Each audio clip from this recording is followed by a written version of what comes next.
नमस्कार, स्वागत है आपका एनडीटीवी में और मैं हूं आपके साथ अली अब्बास नकवी।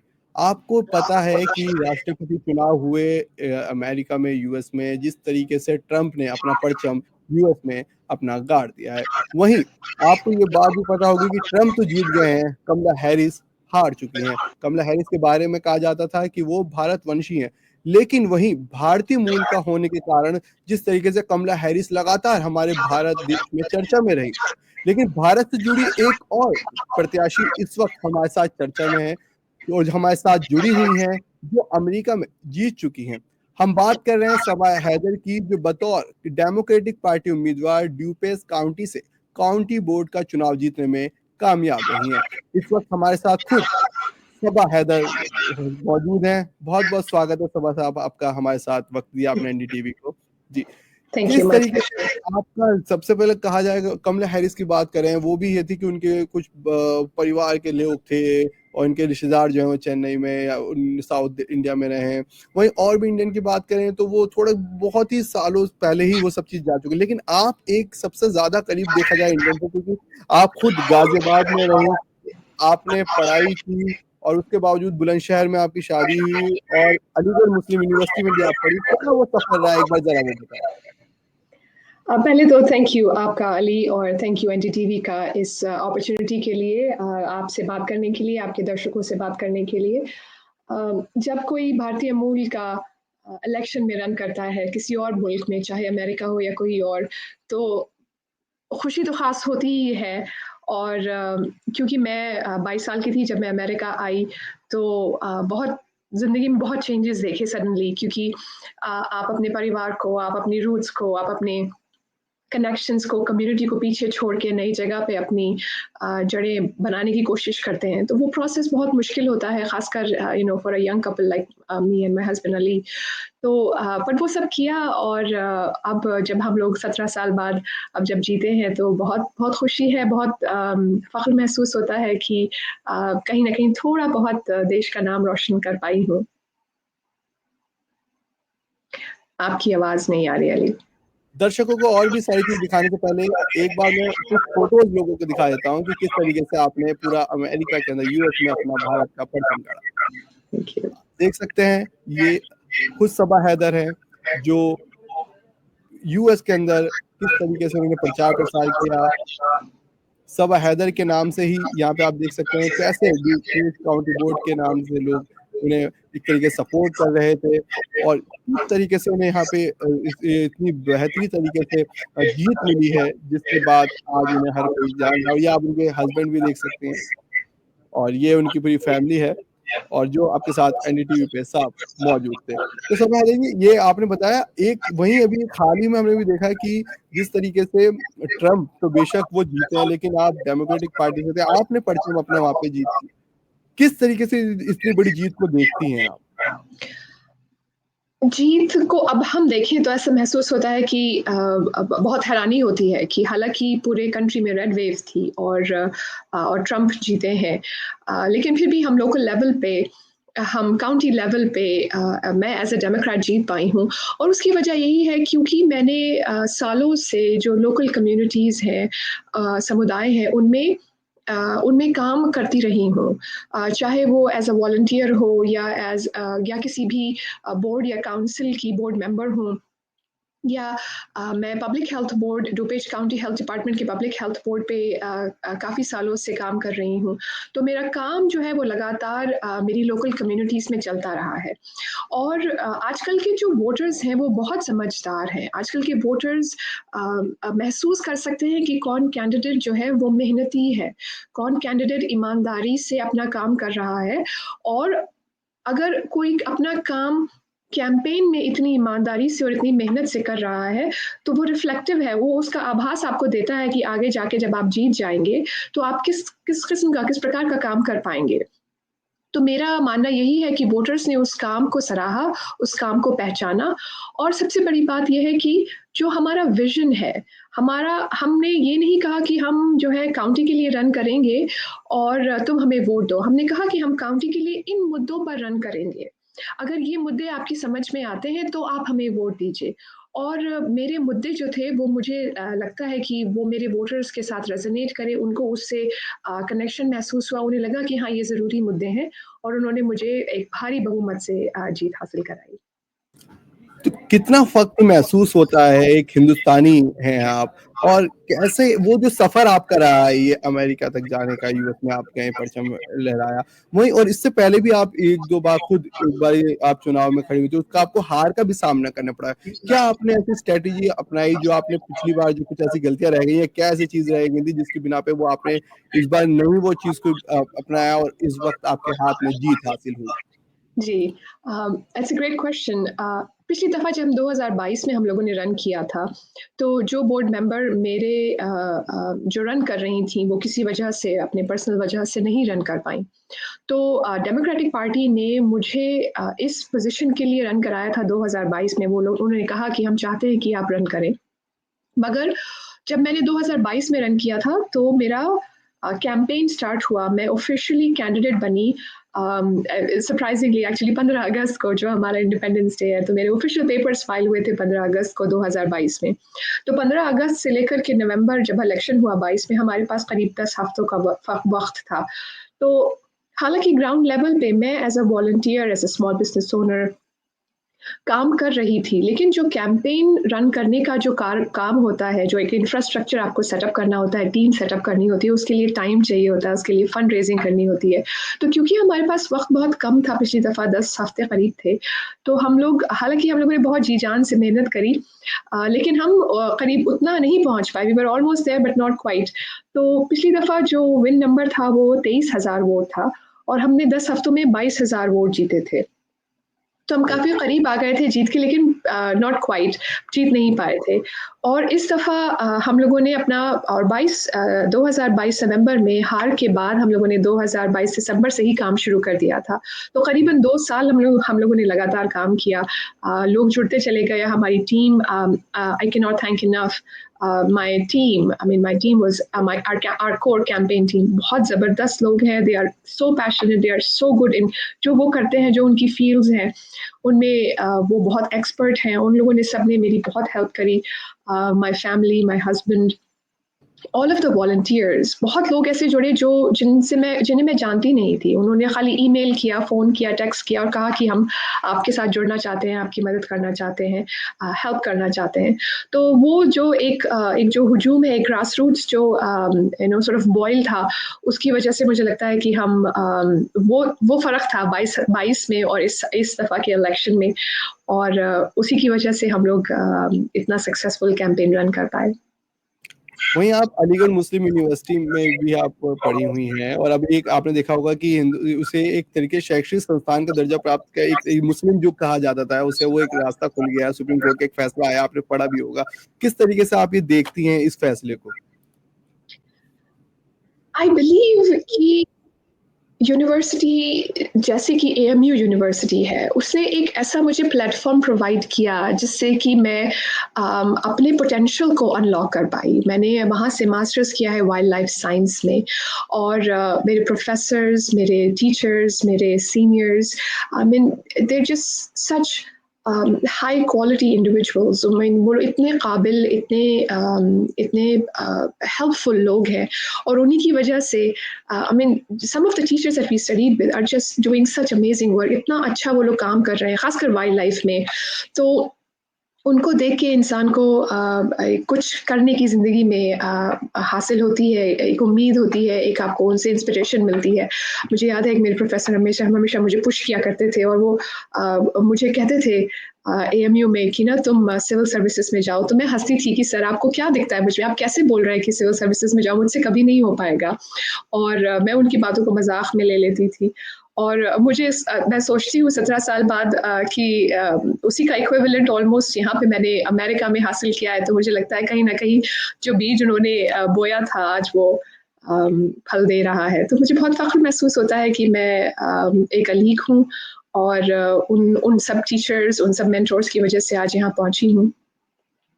अब जैसे आप ये शपथ ले लेंगी, अभी अभी आई थिंक शपथ नहीं हो पाएगी, जैसे इसके बाद आपके पहले क्या काम आप करेंगी सबसे पहले, जो आपने सोचा कि वो सबसे पहले मुझे शुरुआत करनी?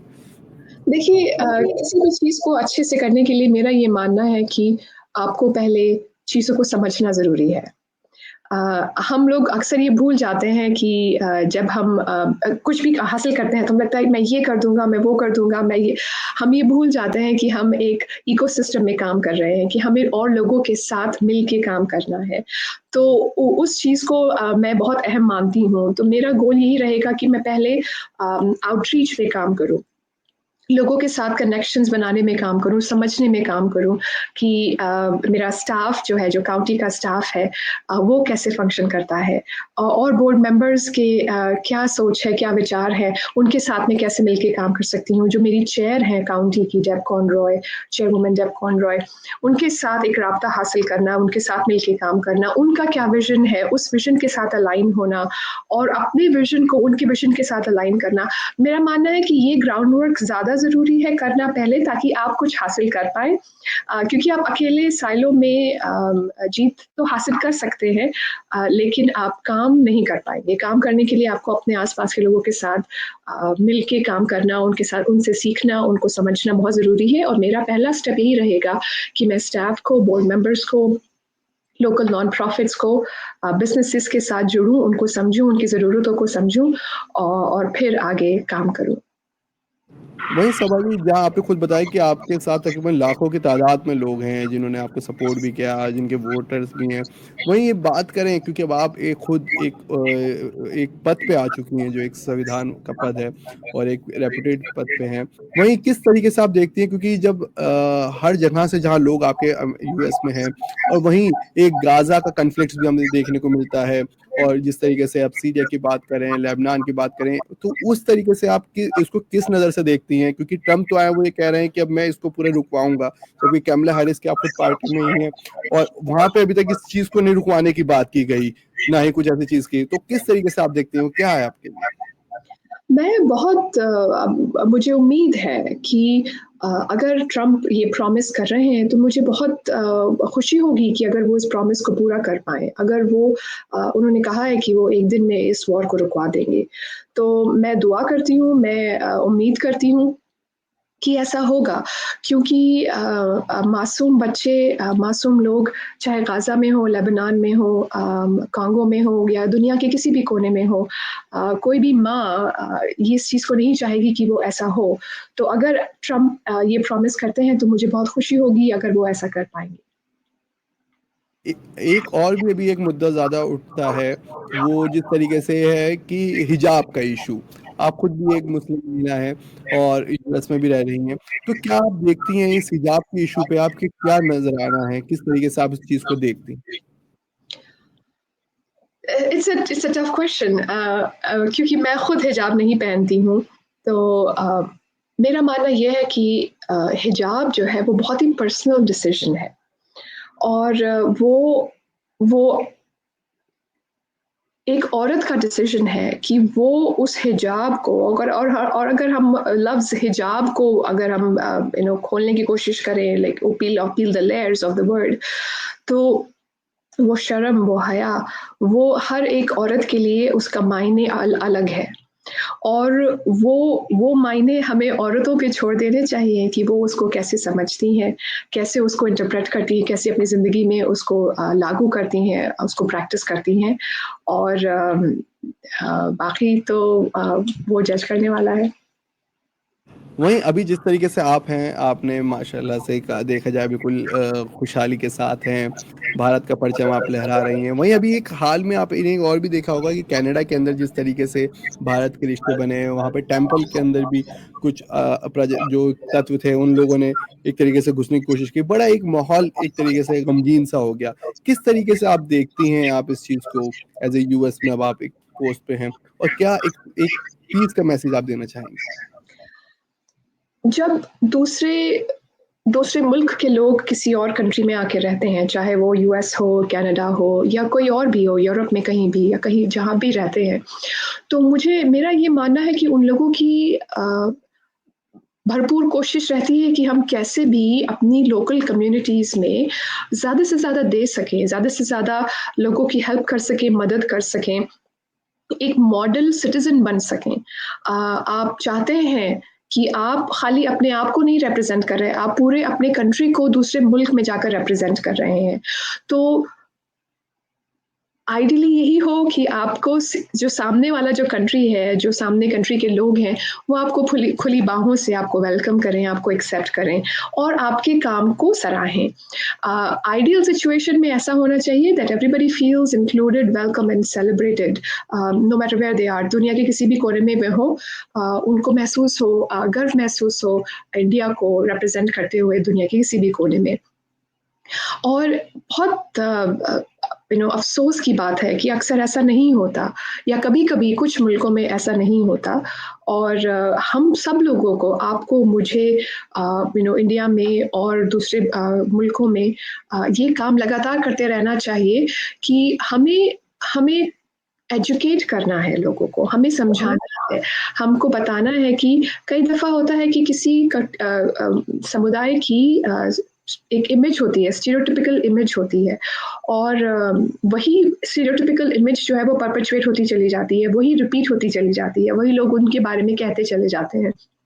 ये हमारी ज़िम्मेदारी है कि हम उस स्टीरियोटाइप को तोड़ें, और लोगों को एजुकेट करें, लोगों को समझाएं, लोगों को अपॉर्चुनिटीज़ दें, इन साइलोज़ में, इन जो हम गुटों में रहते हैं, उनको, उनके अंदर उनको बुलाएं, उनसे कहें कि आप हमें समझने की कोशिश कीजिए। तो ऐसे माहौल क्रिएट करें जिससे कि आपसी प्रेम, आपसी अंडरस्टैंडिंग बढ़े।